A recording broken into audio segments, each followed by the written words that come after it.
The impudence, the audacity, the unmitigated gall of those Knuckleheads of Liberty podcasters, daring to voice opinions outside the mainstream of accepted thought. Listen if you dare. It's angry, it's funny, it's even sometimes sad, but it's always based on freedom and justice, as you will see. Here's our host, Jason McPhee. Welcome to the Knuckleheads of Liberty. We're coming at you on November 7th, 2022, one day before the midterm elections, where I tell you, it just seems like the frustration that we're always slipping a little bit further into Biden's abyss, but maybe we can do a little something about that. We have a special guest on the show today. Let me introduce you to our panel. In our upper left-hand corner, we have Leon the Word Brathwaite, last word in Liberty. He is a retired engineer in the state of California. In our upper right-hand corner, we have our screaming eagle of freedom, Tim Everett. He is a pilot in the state of California. And on our lower left-hand corner today, we have our special guest, Mark Victor, who until a week ago was the U.S. Senate candidate for the state of Arizona for the Libertarian Party. And he recently stepped out, and we talked to him about that on another podcast. So, maybe if we might get into a little more of that, but if you want more details, you can listen to some of that podcast as well. But today, what we're going to talk about mostly is the midterms tomorrow. I mean, that's all that's on everybody's mind, and I'm sure it's on Mark's mind too, since he's been running in that. But everybody's talking about, will it be a red wave? And Leon, maybe I could get the visuals up. Republicans potentially unseating Democrats in unthinkable places, like potentially New York. Hochul might wind up losing to Lee Zeldin there. There's a lot of other places as well, places like I think Oregon and other places where people who they thought could never be unseated by a Republican are about to potentially be unseated. So the question is it going to be a red wave, or is it going to be a tsunami? And by the way, I have a little bit of a advice, I guess, for Democrats on the red wave, and this was from the Rittenhouse trial. They're one of the attorneys that seemed to be one of their heroes at the time, James Cross, said, "Hey, everybody takes a beating sometimes, right?" So, anyways, what do you guys think about this? I mean, a red wave, or is this going to be something that is maybe a little overblown or huge? You want me to start, or? Yeah, anybody wants to jump in? Yeah. Okay, happy to jump in. Well, I think what's important to remember here is that generally speaking, the Republicans and the Democrats, we got to think about how they differ from the libertarian philosophy, right? The libertarian philosophy is don't aggress against anybody. The Republicans and the Democrats disagree with that. They say aggression is fine. And what they're arguing about is in what areas and to what extent should the government aggress against people, take your money and where should they spend it and things like that. We libertarians don't really reach those arguments. And so what happens is first one party gets control, and then they aggress against people and do all kinds of things that people don't like. And then people say, oh my God, this is terrible. The other party is going to be the solution here. And then they swing back, and then there's a wave, if you will, to the other party. It doesn't take that much memory to think back when the Republicans controlled everything not too long ago. And we've got tired of that. A lot of people said, oh my God, we got to get rid of this Trump guy and all these other, now they're pushing tariffs and they're still spending. Trump brought at the time, two of the biggest spending programs ever seen in the history of our country. They added more to the debt. People said, oh my God, let's get back to the Democrats. At some point, you wake up and you say, look, neither of these parties has a real solution here. So putting it in that context, if you've been watching politics, right, each party is the savior for the sins of the last party in the next round. So yes, just based on that, I expect we'll see more Republicans. The typical Republicans, the ones who like to continue to aggress against people, will cause other kinds of problems, and then we'll be frustrated and say, let's go back to the Democrats. What we're saying as libertarians is there's another way here. How about we just stop aggressing and we let people run their own lives? And that's really the philosophy we're trying to bring forward. So to the extent that some of those Republicans are what you might call libertarian leaning or closet libertarians, then okay, this will be a good thing. To the extent they're just aggressors who want to push their personal ethical positions, moral positions into the law so they can force them on everybody else. All right, I guess if you agree with this particular ethical position, maybe this isn't a bad thing. But if we step back from it and say, what's best for us as humans to live on the planet? How do we interact with each other in the best ways? The libertarian position, or what I now call the live and let live position, is the best position. So I think what our job should be as people who are for freedom and peace is to convince enough people, right? I mean, if you want to get off this merry-go-round, the only way off the merry-go-round is to win enough hearts and minds of our fellow brothers and sisters on the planet so we can then take control of things and stop the aggression, and then the resulting peace and prosperity and freedom will speak for itself, as it has everywhere else in the world where we've moved even inch by inch in that direction. I mean, look around the world. The best places to live are the ones that are most free, the most prosperous places, the highest standards of living. Those are the places that are most free. That's the reason people want to come to our country, right? Notwithstanding the fact that we could be so much more free than we are. Mark, you think about live and let live, and it's a very nice principle. And as I told you before, I am into life, liberty, and the pursuit of happiness. But those are our ideals. But when we are looking at the practicality of the situation, should we be really looking at, well, we are stuck with maybe the lesser of two evils, and I use evils in quote, in terms of there's the Democrats and there's the Republicans. Well, the Republicans actually have a sort of libertarian wing of their party. Should we then be, from a practical sense, be looking at the lesser of two evils? I think this is an area, and thanks for that question. I think it's a great question. This is an area, in my opinion, where reasonable minds disagree, right? This is about strategy and tactics. And given that we can't make the world exactly the way we want it, what is the best approach? Is it the lesser of two evils? Is it, building up the Libertarian Party? And I don't know. And I don't take a position that there's only one way here. I have some ideas. I think that the goal should be to convince enough people in their hearts and in their minds to adopt our philosophy, which, by the way, I think will happen.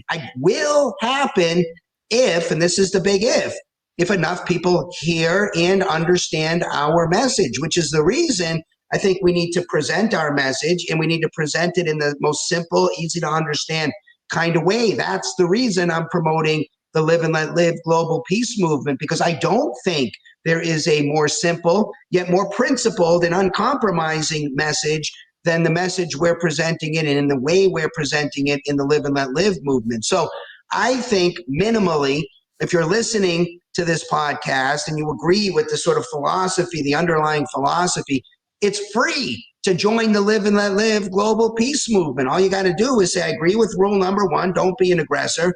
And I agree with the optional rule number 2, be a good human. If you check the box, great, you're a member of the movement. How does that help? When I can stand up and say we got 20 million members in our global peace movement, people will listen to what we have to say. So as a bare minimum, the least you could do is join the Live and Let Live global peace movement. The second thing that I think also comes under the category of the least you could do is blast it around on your social media. Tell people, hey, there's a global peace movement out there. Here are the principles. I joined it. You should too. What you do beyond that, to get to Leon's question, maybe you vote for the lesser of two evils. If the lesser is substantially less, right? Like the decision that I made to support Blake Masters over Mark Kelly, and to say, I don't think Mark Kelly's evil. He seemed like a very nice guy when I met him. His mistake is the same mistake a lot of people on the left make, which is to take their good morality I even agree with many of the time, like, for example, helping the poor, to say we should help the poor. I agree. I want to say loud and clear, I agree with this moral position. We should help the poor. The mistake is to convert that into a legal position, to put it into the law and force people to implement our morality. What I'm saying is, no, that's the wrong thing to do. Let's keep our moral positions in the moral realm outside of the law, and let's close ranks with these people. All we got to do is convince them that's a moral view, and moral views stay outside the law. And the reason that's so important is because not just our moral views are people arguing to get into the law. Some people have different moral views, right? Like women should wear headscarves when they step outside. That's a moral view that some people want to get in the law. What do we say to these people? What we should say to them is not, well, our morality is better than your morality. Ours goes into the law, yours doesn't. That's what we're saying now. And I don't think that gets us to peace and freedom. That gets us to a fight forever. What we should say to them is, look, everybody's morality, yours, mine, everybody's morality goes outside the law. The law is a minimum standard of conduct. Don't aggress. Keep your hands to yourself. Like, don't punch other people in the face. Don't take their toys. Don't put them in danger. Those are the rules you learned in kindergarten. Those are still good rules today. That's the minimum standard of conduct. That's what the law is about. Everything else is in the moral world, and we should push our views here. That's what Live and Let Live is doing. We're trying to persuade people in the moral realm to adopt our good moral views. And this configuration of this message, mark my words, will be the future of the freedom movement. Tim, if you want to speak, your mic is mute. Oh, you're unmuted. It. Okay, go ahead. I'm sorry. Oh, well, yeah, I don't know. I'm just listening. We're in the realm of the political with gerrymandering and redrawing districts and stuff that I really get glazed over. Surprisingly, I'm more interested in economics, which glazes most people's eyes over. But in the case of all this political stuff, I kind of like would just rather take a back seat if that's appropriate. Me too, man. I don't like any. I'm with you. This political districts and all this. I have zero interest in all of this stuff. I also have some interest in economics. But I don't think we're going to win. And I agree. We probably agree on everything with economics. But I don't think this is the argument for us, right? I don't want to have to convince the average person about economic curves and socialism and capitalism and which one. This is not the best approach in my view. The only thing that I would say, and the only thing Live and Let Live says about economics is the same thing we say about everything else.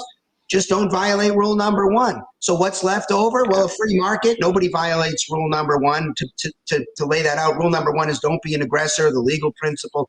So free market capitalism there's no reason to be upset about that. What you might call crony capitalism, where the government gets involved and forces one company to do something, usually at the benefit of another company or disadvantage that company. Okay, that involves violating rule number one. So crony capitalism is out. Socialism, why would we give any different analysis here? If people want to be socialists and they want to put their property together and act from each according to his ability and to each according to their needs, as long voluntary socialism. As long as they're not the only thing we care about in every analysis, no matter what the issue is, whether it's capitalism, socialism, or the drug war. If you're not violating rule number one, you should be left alone. So voluntary socialism, as Jason points out, perfectly fine. Where do we run into a problem? When they say, oh, Jason is not part of our group, we'll force him to be part of our group. Well, as soon as we bring in the word force, we're now violating rule number one. So involuntary socialism, like involuntary virtually everything else, violates the rule and should be prevented. So that's really all we got to say. We should resist getting into arguments about what von Mises said or what Hayek said or what Milton Friedman said. Even though we may agree with what they said, this is unnecessary for us to win the agreement of our brothers and sisters on the planet. Let's just focus on rule number one and rule number two. If we don't say anything else, that's everything we need to say. Why say anything else? Well, it's funny, and if I had any, I'm sorry, Jason, but if I had anything to say, it would be that for a candidate to be in favor of sound money, which to me is fruit hanging way up on the tree, yet at the same time they would be in favor of continuation of the drug war, which to me is the low hanging fruit on the tree. I just don't understand how that can happen. I'm with you philosophically for sure. Sound money is I said it in the debate a couple of times and I got criticized. Mark, people don't know what sound money is. You used your, 3 seconds you had to say something by throwing sound money out there. Fair enough.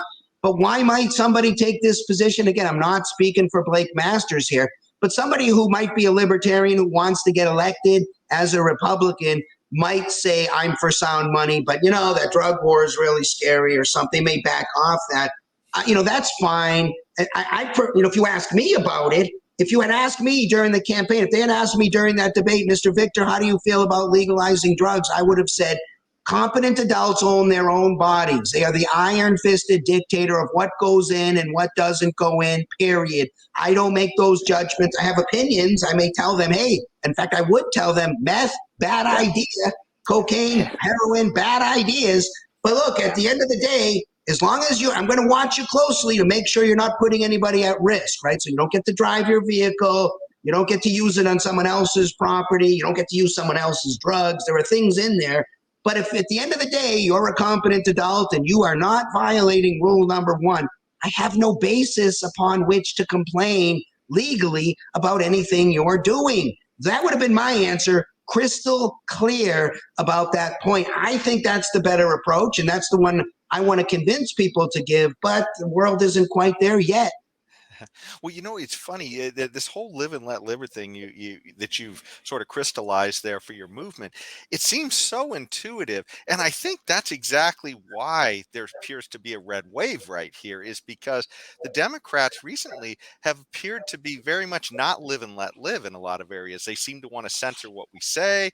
They want to lock people in their homes, force vaccinations and masks, and then of course we even see their leaders not even living up to what they want to force the rest of us to do, which even makes it all the worse. But I think maybe that's the crux of why we're seeing this red wave. And maybe it's because people don't understand that there's a liberty option out there too, because we have this false dichotomy of two parties. But it just seems to me that they've become the anti-live and let live party at the moment. Yeah, well, I think it depends on what issues are on the table, right? We just went through the Corona thing, and it seemed the Republicans were better here. But, and we got gay marriage too. But imagine you're gay and you want to get married, and the Republicans are in, and the Republicans are saying, sorry, you can't get married. Or, there are issues there. I had a friend who recently passed who was competent. He had ALS, and he had to take his own life. For him, that could have been a very big issue. I mean, I raised that issue because I think it is a big issue that doesn't get enough play. Your right to decide the circumstances of your death, assuming you're competent and you're an adult and all that, that's just as big an issue for me. It's exactly the same.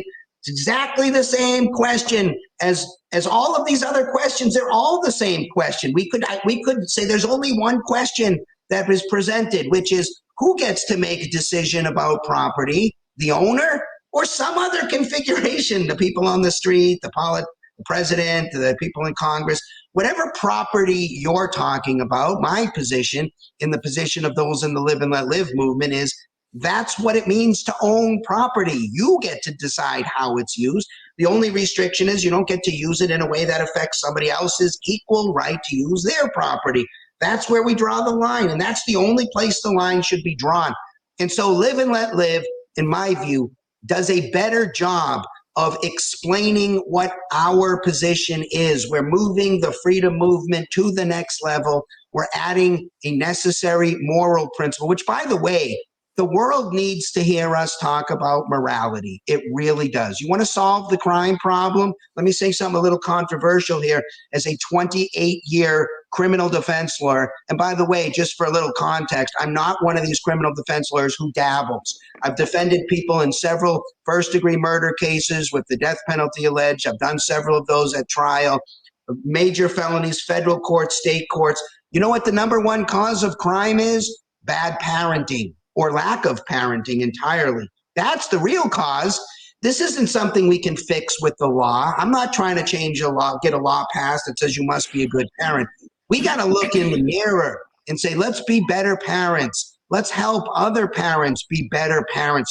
Let's raise our kids with the right values and the right morality, dare I say. All this is beyond libertarianism. But if we want to fix what's wrong with our world, we need to start talking about ideas like civility. Can we agree to disagree in agreeable ways? Do we have to argue with each other? Can we be civil? Like, we don't have to call each other names when we disagree on things. We in the Live and Let Live movement are trying to chart a different course. You noticed in the debate, I didn't run any negative ads. I didn't call anybody names. I called it when I agreed with them. I said, I agree with so and so and such and such. He made a good point. When I disagree, I called them out in an agreeable way. So we are trying to lead and live the values, not just talk about be a good human, but actually be a good human. And I think this is missing from libertarianism. It is missing from libertarianism.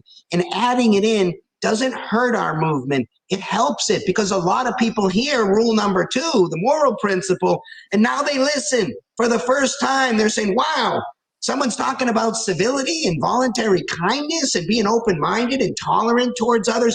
Let me listen what they got to say. So when we break the news that aggression is wrong, it's wrong to punch people in the face and take their things and to put them in danger, they say, obviously, of course this is right.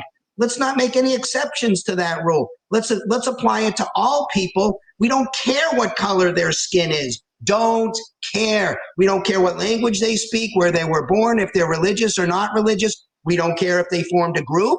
We don't care if they formed a corporation. And we damn sure don't change anything because the government is acting. The government should be held to the same do not aggress standard as every person, every group, every corporation. No exceptions, period. Simple message. And it says everything we've ever wanted to say, plus a piece that we should have been saying all along about morality. It's okay. We don't go too far into morality. We go far enough. We're not losing anybody here. Nobody says, Mark, I hate this be a good human stuff, but I love don't be an aggressor. Okay, there may be 1 or 2 white supremacists or people in that crowd who are agreeable to not aggress but are horrible humans. Fine. I'm willing to get them upset.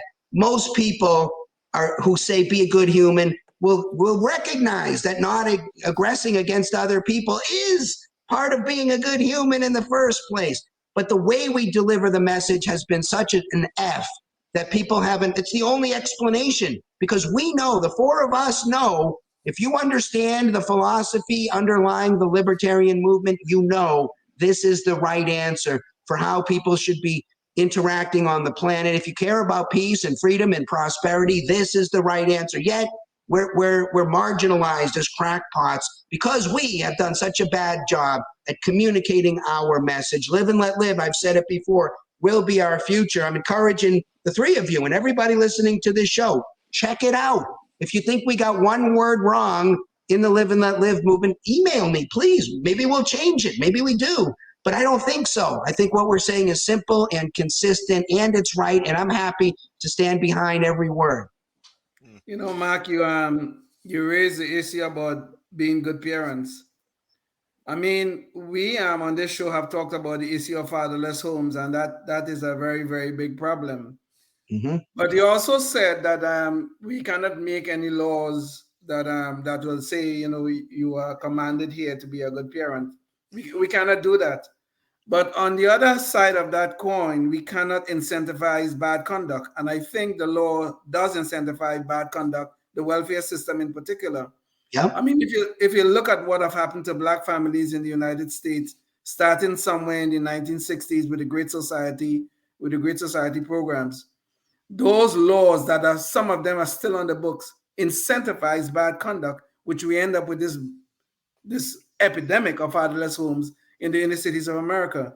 So there are things we can do in the law, but it's not that we could command people to be good parents, but we could stop incentivizing bad conduct. Well, of course. I was just going to say, it almost seems like it's an issue of not putting more government in it. It's an issue of getting government out. But go ahead, Mark.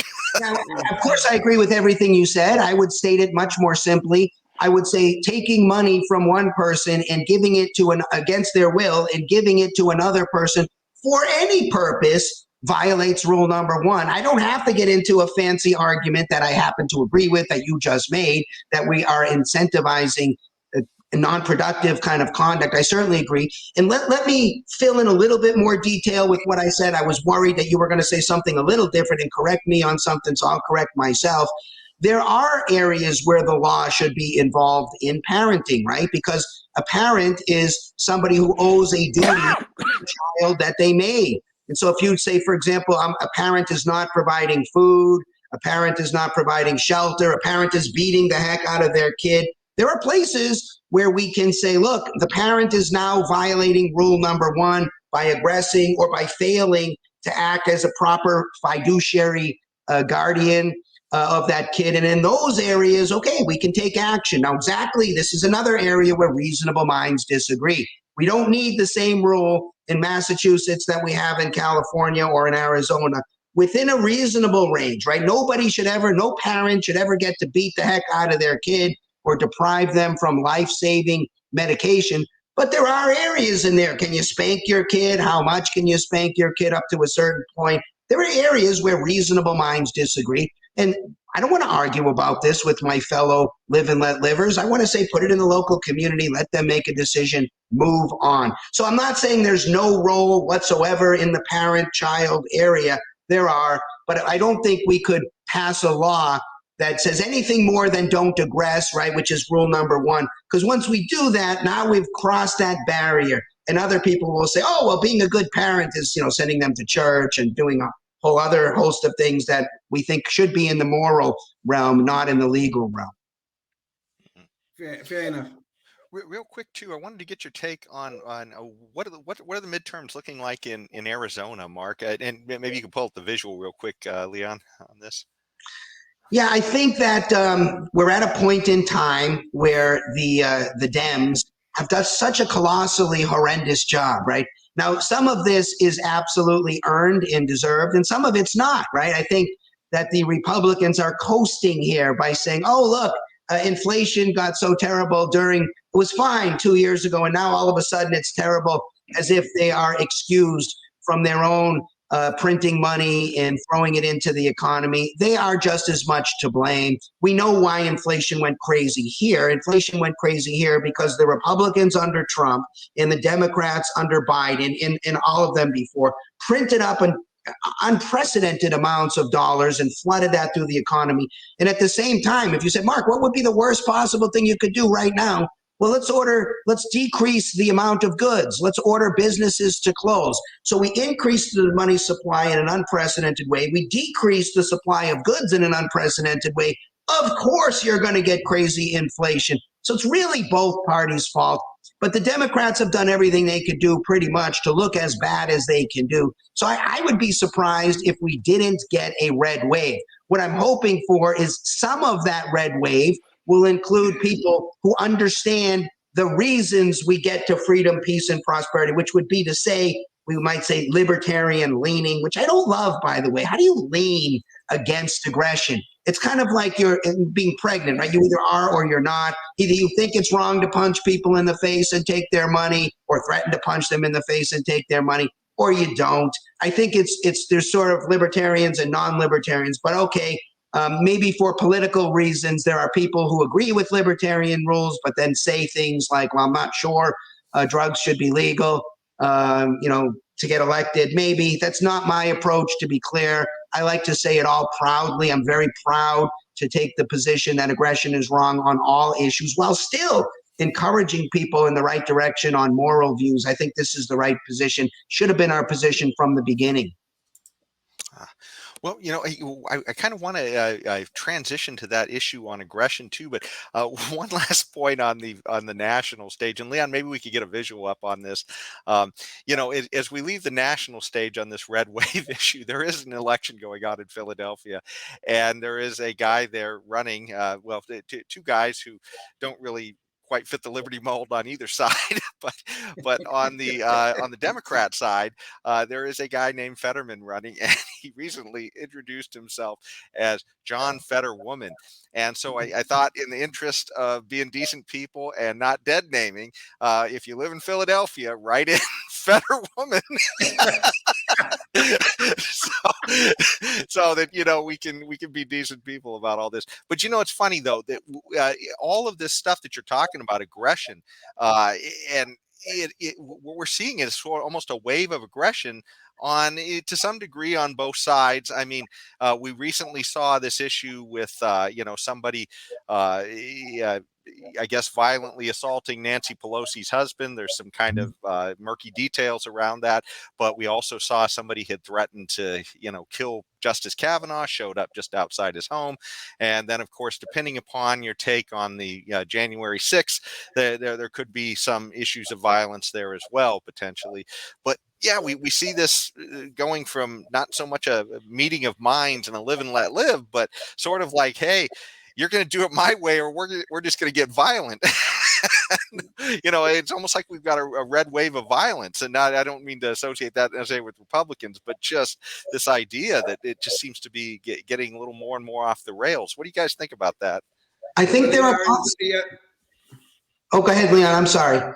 No, I was just going to add into what Jason was saying about the appearance of violence all over the place. Yesterday or the day before yesterday, it was reported that Carrie Lake, who is the Republican candidate for governor, her office received some suspicious packages that contain some white powder. It's under analysis right now. I don't know what the results are, but it is specific to Arizona. But it's part of this whole thing about this epidemic of violence that we've seen in the political realm. So go ahead, Mark. I just wanted to add that. I think that there are consequences of teaching people that some forms of aggression are okay. And that's essentially what we're teaching them, right? I mean, I think there are also consequences of teaching people that all aggression is wrong, like we want to teach, right? It's all wrong. And so it does bother me when I see, for example, Nancy Pelosi's husband gets attacked and the Republicans may make fun of that. We shouldn't make fun of that. We should stand against aggression of all types, no matter which side you're on. January 6th, this is another issue we have of trying to broad brush everybody. Some of the people there engaged in violence. For those people, we should act, right? There should be consequences if you engaged in violence. I think the vast majority of people there didn't engage in violence. And if you didn't engage in violence, we should treat them accordingly, consistent with the one principle that we really care about in the legal world, which is, did you aggress? So we shouldn't broad brush groups, right? Almost any statement that starts with all and then it talks about a group is going to be mistaken. And so I would just simply say we should stand against aggression on all issues, at all times, in all places, in all places. Aggression as defined as the initiation of force against another person or their property, fraud, coercion, or doing anything that creates a substantial risk of harm to another person or their property. That's aggression, and it's always the wrong thing to do, and it's wrong for everybody, groups, corporations, governments, period. Let's take that position on every issue, and let's be the group of live and let live people. I think it makes a lot of sense. So anyways, that's kind of what I'm saying. I try to be very, very consistent. Once they understand the two principles, the only thing left to do is to reason consistently with those principles across all issues. Lock them into the two principles. Almost everybody says, I love live and let live. That makes a lot of sense. Okay, well, what could live mean? Live your life. What else could it mean? It means, what does live your life mean? You're in charge of you. Body, property, money, time. That's the end of that discussion. Doesn't mean that I can't make suggestions on how you should live. That's rule number 2. I get into it right there. We got lots of suggestions. They're just suggestions. You can ignore them. Then there's the let live. If live means you're in charge of your body, property, money, time, what could it mean when we say let live? It means the same exact thing. Let other people, give them the same exact courtesy, afford to them the same courtesy that you want to live your life. Let them live their lives, which means don't aggress. We can get it all from the phrase live and let live. It makes perfect sense. Lock them into that and then talk about the issues. Do not talk about issues until you first get agreement on that underlying principle. That's the way to win the world, in my view, not because we're trying to be sneaky, but because we've got the better argument. We just need to make it in a way that they can actually understand. When that happens, we'll win the world. Awesome.